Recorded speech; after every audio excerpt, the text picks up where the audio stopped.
Bonjour, c'est Gilles sur boursicoté.com. Voici l'analyse technique du CAC 40 en intraday pour cette séance du jeudi 13 mars 2014.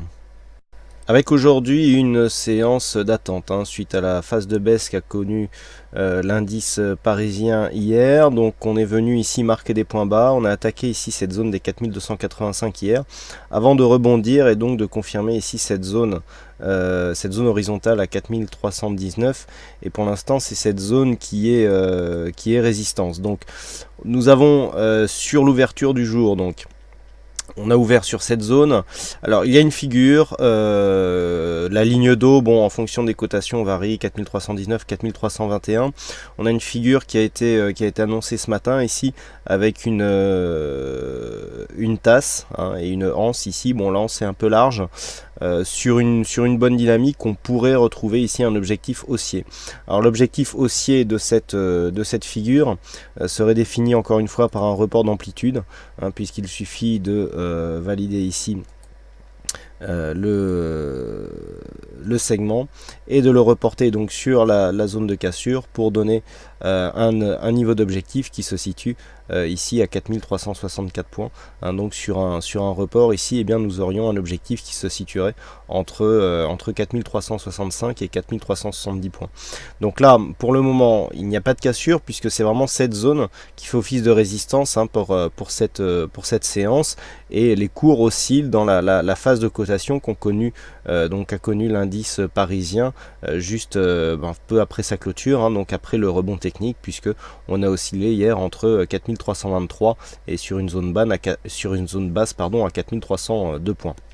Du point de vue des indicateurs, c'est assez neutre, on a une évolution neutre du point de vue du RSI, le stochastique est sur un petit signal baissier mais qui ne part pas de la zone de surachat, donc c'est juste un signal de baisse anodin. Idem sur le MACD, très peu d'amplitude, donc très peu de dynamique. On est finalement sur une zone d'attente. Donc lorsque l'on voit ici que ça ne veut pas sortir, eh bien on trace les retracements de Fibonacci et on voit par rapport à la dernière tendance directe ce que ça nous donne. Et ce que ça nous donne, c'est que cette zone des 4319 que je vous indiquais précédemment correspond justement au retracement des 38,2%. Donc vous connaissez la règle qui nous est donnée par les retracements de Fibonacci. Une tendance ici qui vient imprimer une dynamique et qui rebondit sur 38,2%, c'est toujours potentiellement une tendance baissière dynamique qui risque donc à tout moment d'être confirmée, et ce qui serait confirmé donc par une cassure de cette zone des 4277,7. Alors pourquoi je prends ce point bas et pas celui-ci? Tout simplement puisque sur la dynamique directe, c'est ce premier point bas ici qui fait office de fin en fait du mouvement direct, avant ici un mouvement de rebond technique. Ici nous avons eu une attaque mais qui a été vraiment trop courte pour être significative, et juste après nous sommes remontés. Donc j'applique les retracements de Fibonacci ici sur la tendance directe, toujours. Donc là, signal hier de rebond technique sur cassure du retracement des 23,6% qui se situe à 4303 points.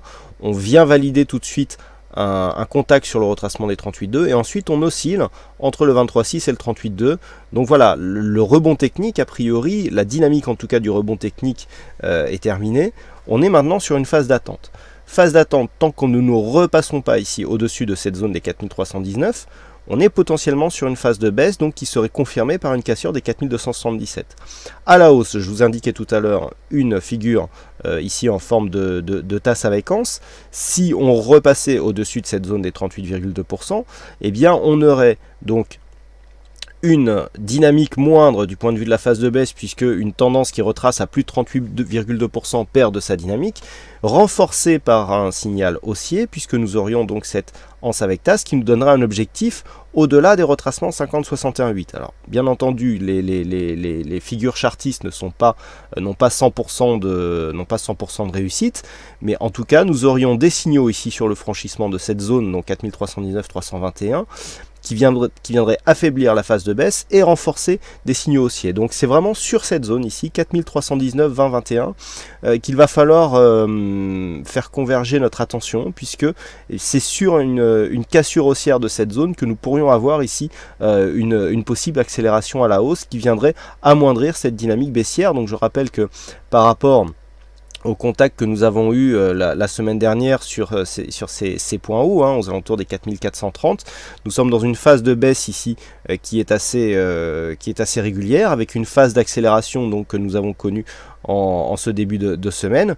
Et donc pour l'instant, nous sommes juste sur un rebond technique. Nous voyons que à aucun moment nous n'avons des signaux de sortie de dynamique. Pour mémoire, je rappelle qu'hier il y a eu l'ouverture d'un gap, hein, qui n'a pas été clôturé. Ici nous ne voyons pas le gap parce que nous sommes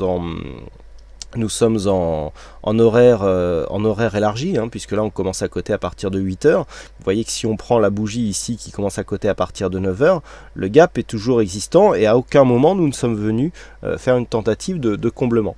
Donc on est sur une phase où la pression est fortement baissière. Tant que nous restons ici sous cette zone, eh bien, la pression restera fortement baissière et nous pourrons à tout moment venir confirmer cette tendance par une cassure ici des 4277 points. Et si cette zone était franchie à la baisse, eh bien, il conviendrait dans ce cas-là de prendre les retracements de Fibonacci donc sur la tendance de rebond technique. Ensuite, on décale le graphe pour voir où nous emmènent les extensions de Fibonacci. Et nous avons 4250 donc en extension 161,8%, avec une zone horizontale ici matérialisée à 4249 points. Donc sur une rupture de cette zone des 4277 points, eh bien nous avons un objectif qui se situe à 4250 points, donc sur une zone qui a été fortement utilisée auparavant.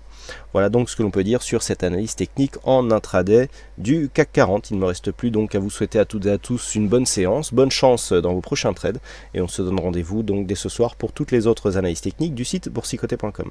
Bonne séance à vous tous.